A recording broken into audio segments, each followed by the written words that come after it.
The Mask of Charm. Ted Bundy was born in 1946 in Vermont and raised by his grandparents, believing his mother was his sister. He appeared like the all-American guy, handsome, intelligent, and charming. Beneath that, he was hiding disturbing urges. Bundy studied psychology and even worked at a suicide hotline, all while harboring a dark desire for control and violence. In the early 1970s, women began disappearing in Washington and Oregon. The victims were mostly young white and wore their hair parted in the middle, traits similar to Bundy's ex-girlfriend. He lured them by pretending to be injured or impersonating authority figures. Once isolated, he would overpower and abduct them. His charm made him invisible as a suspect.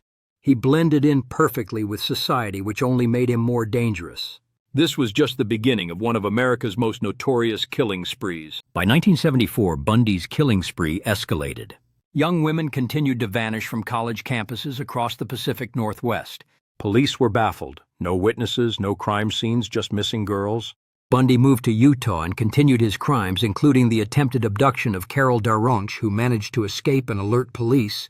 This marked the first major break in the case. Bundy was arrested in 1975 after a routine traffic stop where police found burglary tools and suspicious items. Although he seemed calm and cooperative, detectives began connecting him to several disappearances. While awaiting trial for kidnapping, Bundy managed to escape from custody twice. The first time he jumped out of a courthouse window. Recaptured days later, he escaped again months later by cutting a hole in the ceiling of his cell.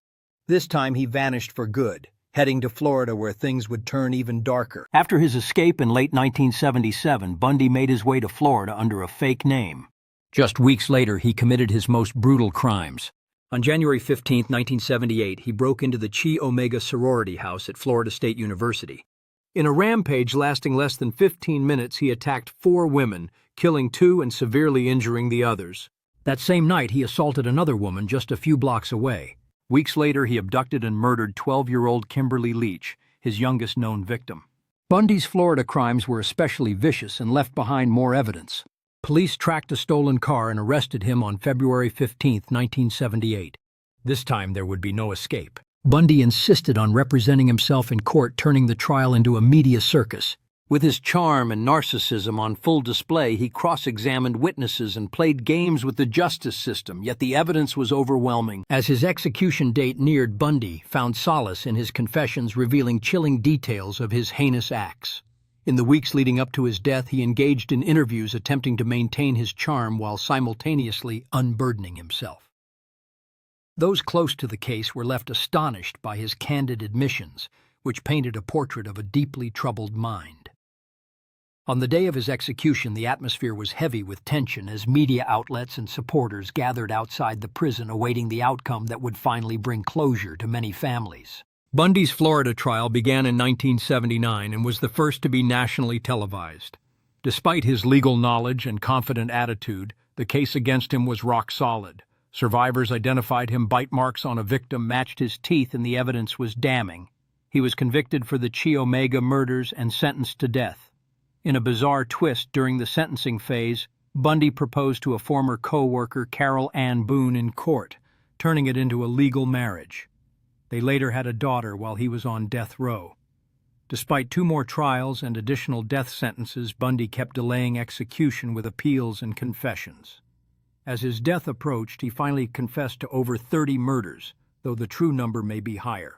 In the years after the 1980s, Ted Bundy became a symbol of the darkness lurking within human nature, captured not just by his heinous acts, but also by the complex psychological profile that fascinated millions. As he began to engage with the media, sharing fragments of his life story, Bundy revealed insights that both horrified and captivated audiences, unraveling the enigma of his existence. While behind bars, Bundy's charm and intelligence continued to intrigue people, leading to a media circus that turned his life into a spectacle, even as the families of his victims sought justice. Bundy's story ultimately culminated in a dark chapter where the narrative shifted from one of psychological intrigue to the sobering reality of capital punishment as the nation grappled with the implications of his actions.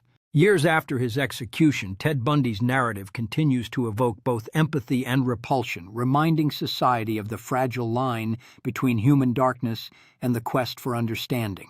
In academic circles, Bundy's case remains a subject of study, offering insights into the mind of a serial killer and prompting discussions about prevention and societal responsibility.